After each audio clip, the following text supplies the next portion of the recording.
The State of Crypto is presented by Tron, connecting the world to the power of cryptocurrency. All right, joining us for more analysis now is partner at Haynes, Boone, Kit Addleman. Kit, welcome to the show.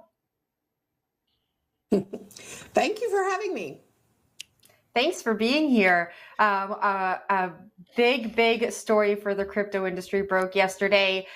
We're excited to have you here. You've successfully defended clients in litigation by the SEC and DOJ. So curious to get your thoughts this morning. What do you make of both Binance and CZ pleading guilty? Well, this, I think, is a remarkable settlement in terms of the size, but also in terms of its application to the crypto industry. And so maybe I'll speak to that issue first.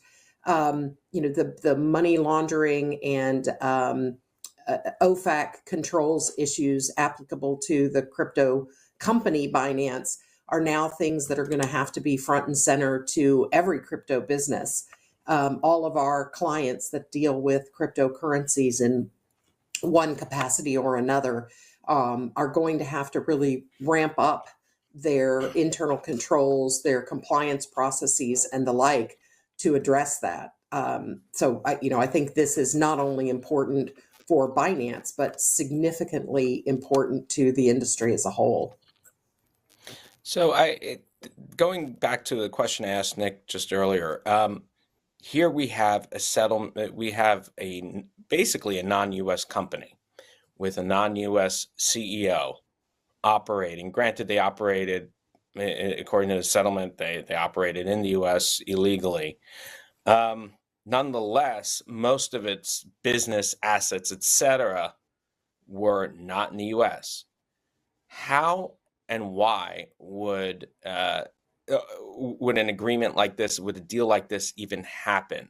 Why would somebody who was living in the UAE without an extradition treaty say, you know what, I'm going to board a flight, go to Seattle, catch some Nirvana tribute band, and then go to or whatever it is he's doing in Seattle, and then, but like, what's the point of doing all that if he could have lived the rest of his life in the UAE, which is, from what I gather, a really nice place to visit, definitely. Well, there's a number of reasons, right? The Binance entity as a whole needs to survive. And a part of the settlement, I think, thinking of the reasons for a settlement, have to take into account that Binance wants to continue as a viable business. If it were to continue in litigation and CZ or Mr. Zhao were to fight this, Binance could have trouble in various foreign nations continuing to do business, right? So all of the sort of U.S. allies, but companies that include provisions much like the U.S. with respect to financial controls are going to be looking at Binance and saying, well, maybe we don't want them to do business in our country either.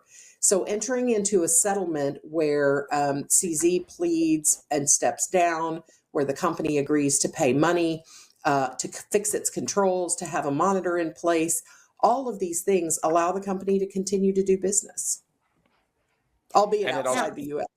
But it also keeps CZ in control of the company in some way, or at least ownership control, correct? Ownership control, absolutely. So he can't have anything to do with the operations of the business. And certainly the monitor is going to be looking out for that piece as well.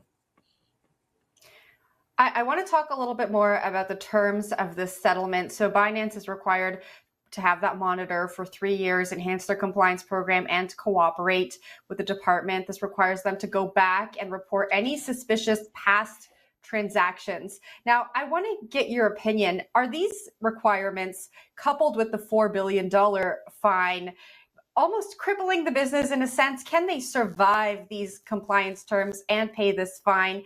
And I guess, from your experience, is this something that is larger than life? Have you seen something like this before and seen a company come out on the other side?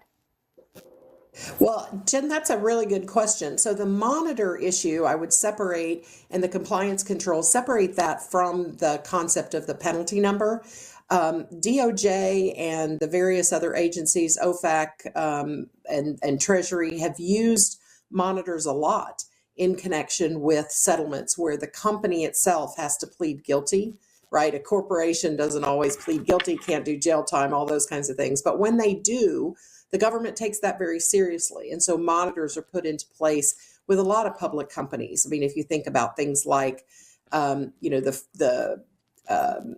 anti-bribery controls, those kinds of things, we see monitors put in place in those instances, healthcare settlements, for example. So that I don't think is particularly unusual.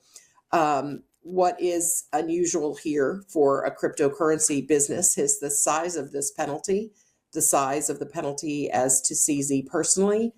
I don't have insight into the company's financial condition, but my understanding is that the penalty is one that the company can pay. In every DOJ settlement with other government agencies as well, the company's ability to pay is always a component that is considered, right? You don't want to be the government that bankrupts a company or puts them completely out of business just through the size of the penalty. So my suspicion is, yes, the company can survive this.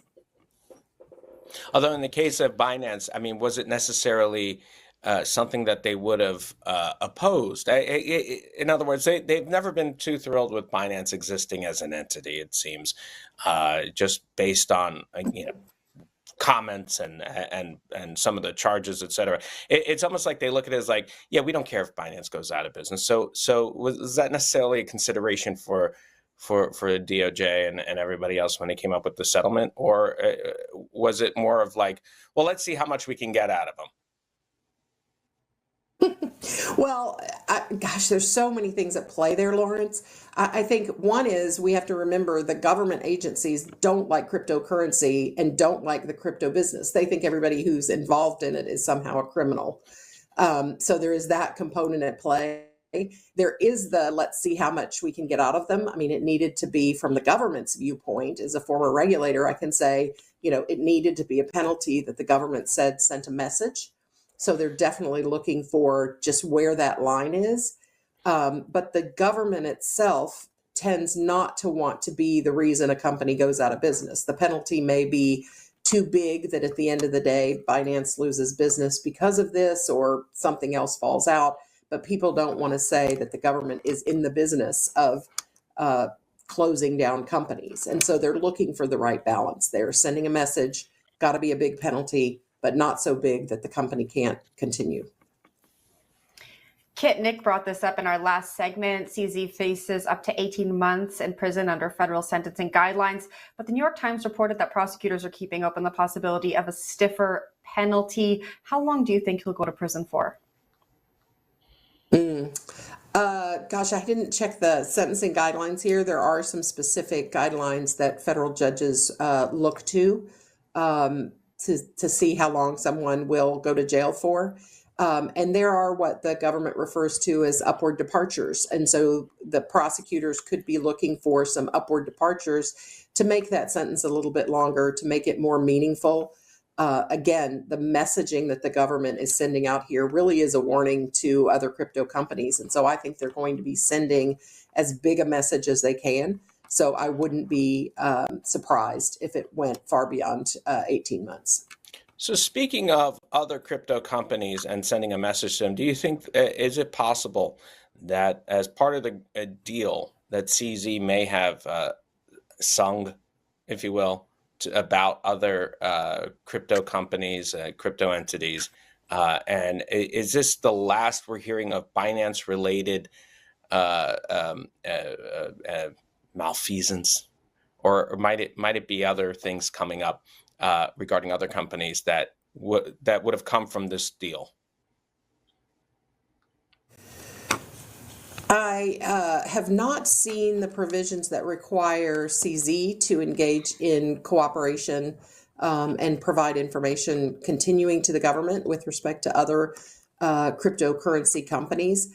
That being said, I don't think the government needs his help in terms of figuring out who are the other major crypto players. We have seen a lot of crypto companies under investigation, other cases brought. I mean, Kraken just earlier this week. I expect that there'll be many more by the SEC, CFTC, even Department of Justice. More of them, I think, are going to come out of that SEC and CFTC space. Okay, quickly before we wrap here, I asked Nick in the last segment if this will have any bearing on the SEC action against Binance from your legal perspective. What do you think? I think it has very little impact. I think that the summary of the different actions that the DOJ, Treasury departments, those kinds of things, if you look at that, it very carefully carved out the issues related to the SEC. That is, whether Binance should have been registered as a broker dealer, a clearing agency, or otherwise, and whether the currencies, the cryptocurrencies themselves, constitute securities. So the DOJ and OFAC allegations are all about the Bank Secrecy Act, right? Processing transactions for people who may have been on sanctions list and prohibited persons list, and it doesn't touch the issue that the SEC has raised earlier. So I think it leaves room for the SEC case to continue apace. Certainly, Binance will be motivated to resolve that and get out of the business of fighting with the government.